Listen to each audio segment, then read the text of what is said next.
Personality. Apa sih itu personality? Personality, atau lebih tepatnya kepribadian, adalah keseluruhan cara seorang individu bereaksi dan berinteraksi dengan individu lain. Paling sering dideskripsikan dalam istilah sifat yang bisa diukur yang ditunjukkan oleh seseorang.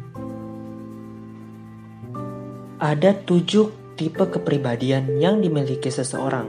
Yang pertama ada arsitek, ahli logika, komandan, pendebat, advokat, mediator, dan protagonis.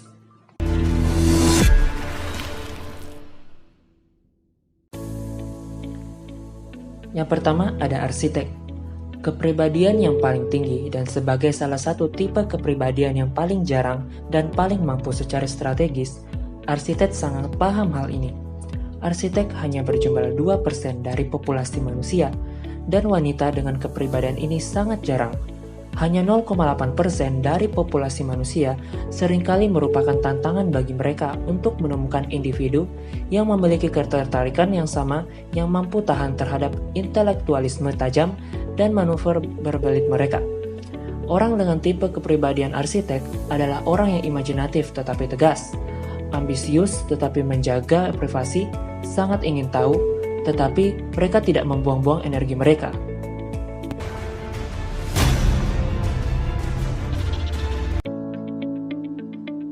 Yang kedua ada kepribadian ahli logika. Tipe kepribadian ahli logika ini sangat jarang, hanya mencapai 3% dari populasi, yang tentu saja merupakan hal yang bagus bagi mereka, karena tidak ada yang membuat mereka lebih tidak bahagia daripada menjadi umum. Ahli logika berbangga diri dengan daya cipta dan kreativitas, serta perspektif dan akal yang kuat yang mereka miliki. Biasanya dikenal sebagai filsuf, pemikir, atau profesor pemimpi. Ahli logika bertanggung jawab untuk sekian banyak penemuan ilmiah sepanjang sejarah.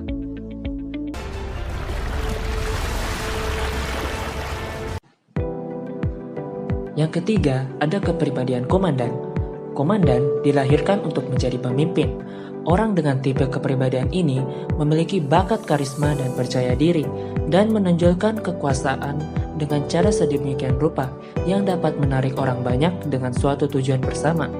Tidak seperti tipe protagonis yang lebih sensitif, komandan dicirikan oleh tingkat rasionalitas yang tidak pandang bulu, menggunakan pendorong mereka, teguh pendirian dan pemikiran yang tajam untuk mencapai hasil apapun yang telah mereka tentukan untuk diri mereka.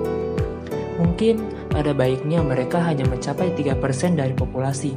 Jika tidak, mereka akan menguasai tipe kepribadian yang lebih pemalu dan sensitif, yang merupakan sebagian besar dari populasi di dunia. Tetapi kita memiliki komandan untuk membantu kita dalam berbagai bisnis dan institusi yang kita percayai begitu saja setiap hari.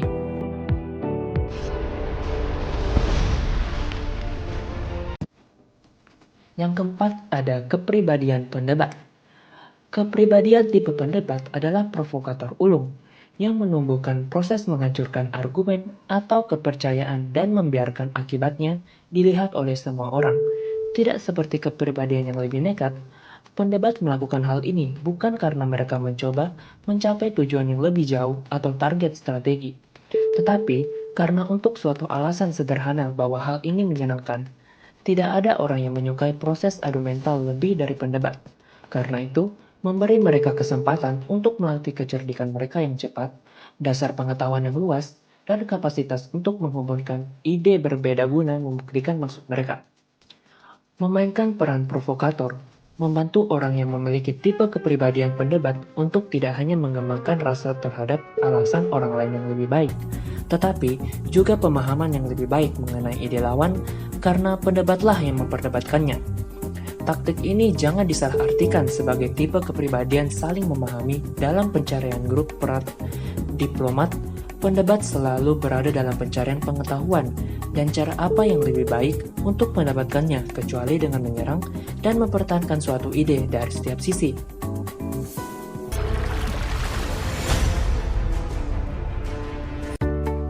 Yang kelima, ada kepribadian advokat.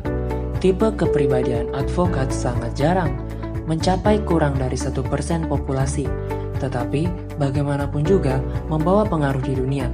Mereka memiliki rasa idealisme dan moralitas sejak lahir, tetapi yang membedakan mereka dengan tipe kepribadian idealistik lainnya adalah ketegasan dan tekad mereka. Advokat bukan pemimpin yang malas, tetapi orang yang mampu mengambil langkah yang nyata untuk mewujudkan tujuan mereka dan meninggalkan dampak positif yang abadi.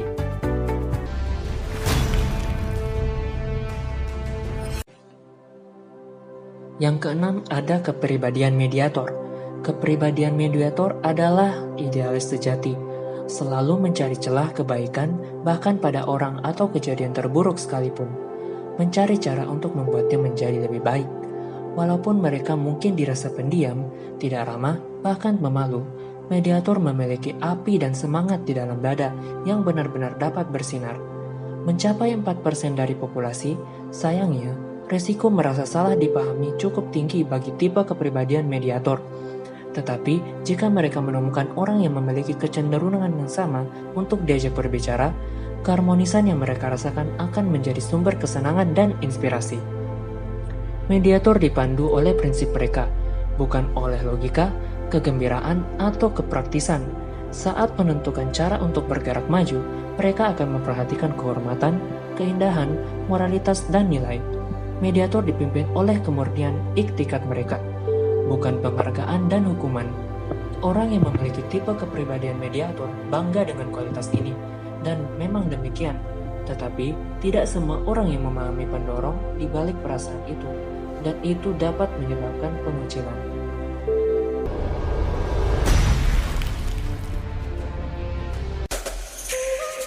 Yang ketujuh, ada kepribadian protagonis. Protagonis pemimpin yang dilahirkan alam, penuh gairah dan karisma, mencapai sekitar 2% dari populasi. Kepribadian ini seringkali menjadi politis, pelatih dan guru kita, mendukung dan menginspirasi orang lain untuk berprestasi dan melakukan kebaikan di dunia ini. Dengan rasa percaya diri alami yang melahirkan pengaruh, protagonis sangat bangga dan senang membantu orang lain untuk bekerja sama guna memperbaiki mereka dan masyarakat mereka.